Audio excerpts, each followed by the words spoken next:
Hi guys, it's Natalie from Nat's Numbers, helping you decode your purpose and live your power in everyday life. And today's topic is how you can absolutely love being sick. Now, I got the idea for this video when I had the horrible stomach flu about 4 days ago. And I've always gauged my progress as a happy human being based on how well I can be or how well I can feel when I'm sick. And so I think a lot of you guys can relate to this, that we all have times when we feel sick, when we feel crummy, when we're kind of catapulted out of our day-to-day ritual. And what I've experienced in my own personal life as well as with clients is that when we get sick, we get into a negative mindset, or we feel like we take such big steps back that it might take months for us to recover fully to really feel of worth again, full of self-esteem and full of health. And so I'm going to share the tips with you that have helped me recover very fast, but even more importantly, let go of the fear and the anxiety and the anxiousness about being sick, so that when I was literally, I know this is sharing way too much information, I was literally on the toilet with explosive diarrhea, feeling totally cool. I'm not even joking. So these are the principles that helped me. So the first principle is actually one about numerology. And so when you take the words sick and ill and you add them down with the alpha numerical system that Pythagoras gave us, you get, for both of those words, the number 6, the archetype of the lover. And so basically what this means is that when a word shows up in our life, when we're having an experience of a word or a label, it means that that archetype is missing in our lives, or that we're not truly applying that lesson in our day-to-day experience. So the first thing that I want you to do when you get sick is to apply the lover archetype, apply the 6. And so what this basically means is treat yourself with some good self-care, some good love.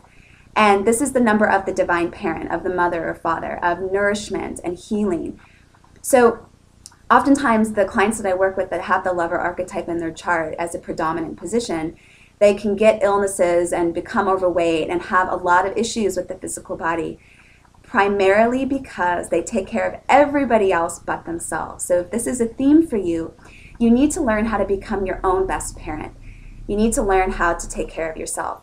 So I want you to just simply ask yourself a question and ask yourself how you can love yourself.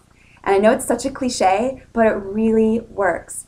Because suddenly when you see yourself as a parent, you start to ask yourself questions and do things that you probably wouldn't have done. For instance, when I was sick, I sort of thought, what made me feel good when I was little, when I was sick? And my mom would rent me a movie, and she would make me soup, and she would make sure I drank my fluids. And I realized that I wasn't doing any of those things. So I started doing them and immediately started feeling better. The second principle is the thought feedback, the thought-feeling feedback loop. And this is something that I got from Dr. Joe Dispenza. And I'm going to share a quote out of his book in a second. But basically what this is, we typically all understand that that thought precedes feeling. So if you think to yourself, I feel like shit, I feel worthless, right? You're going to get a feeling in your body of sadness or anxiousness, right? But the loop works both ways. So when your body is in a physiological state of sickness, where you're experiencing a virus or a bacteria, then your body actually sends signals to the brain to activate thoughts of fear, of illness, of anxiousness, of frustration. So how many times have you been sick and you've tried to work, or you've tried to talk out your emotions to a friend and you're a total mess? And that's because when you're sick, you produce a feeling in your body that supports by default negative thoughts. So this is how he says it. Based on the chemical feedback it receives, the brain will generate more thoughts that produce chemicals corresponding to the way the body is feeling, so that we first begin to feel the way we think, and then to think the way that we feel. So this is really important, because if you can become aware when you're sick that you're naturally going to be thinking thoughts that are in alignment with your physiology of war and turmoil inside, you no longer have to be attached to them or identify with them and even think that they are valid at all, okay? So I want you to remember the thoughts that by default come up may not be your true self. In fact, they have nothing to do with you. They just have to do with the physiology.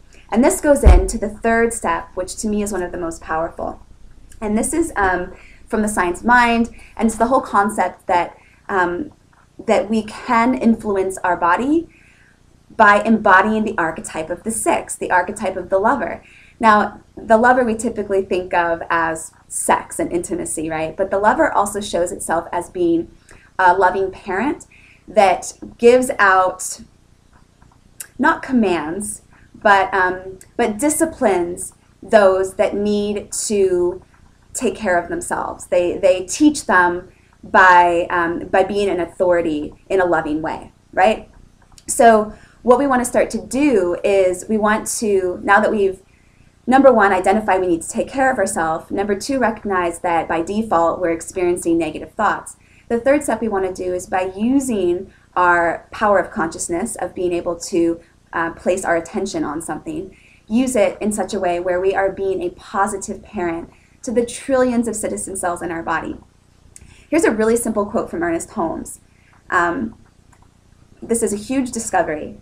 It means that the body without the thinker could neither be sick nor suffer, and it could neither be well. So the thinking aspect of our being, right, and that's the whole essence of numerology, that we have this soul, this code of being that we bring to our physical body and we bring to the physical world. So we want to utilize that as a tool and direct it. And so when we get sick, this is a great opportunity to really use our thoughts and use our attention and place it on something that we desire. Now, typically people think that this is affirmations, and I've tried that, right? When you're really sick and you're like, I am well, I am well, I am well, and it does not work unless you're really, really good at staying focused and being like maybe a good actress or actor deep down inside. For me, what has worked is this simple question, and this is that, what do I need to hear right now to feel better? What would I want to hear right now or be told that would make me feel at ease? So it might be something as simple as, call in sick for work. You deserve it. Or it might be, good, turn on the TV and watch that cheesy soap opera. Or it might be, you know what, you need to just not eat right now and just take a really long, slow, deep nap, right? It might be a whole plethora of things, but the point is for you to tap into that wisdom and recognize that your body won't be anything without the thinker, and that you are the thinker, you are in charge, and be in charge in a loving, benevolent way. So I hope that these principles helped you. It's not a coincidence that sick and ill add down to 6, so please remember that this is a time to love yourself, and that you truly can heal yourself so that by the time you're done being sick, you feel even more amped up, energized, and motivated than ever before to truly step out and be a powerful human being in your own life. I'll talk with you guys later.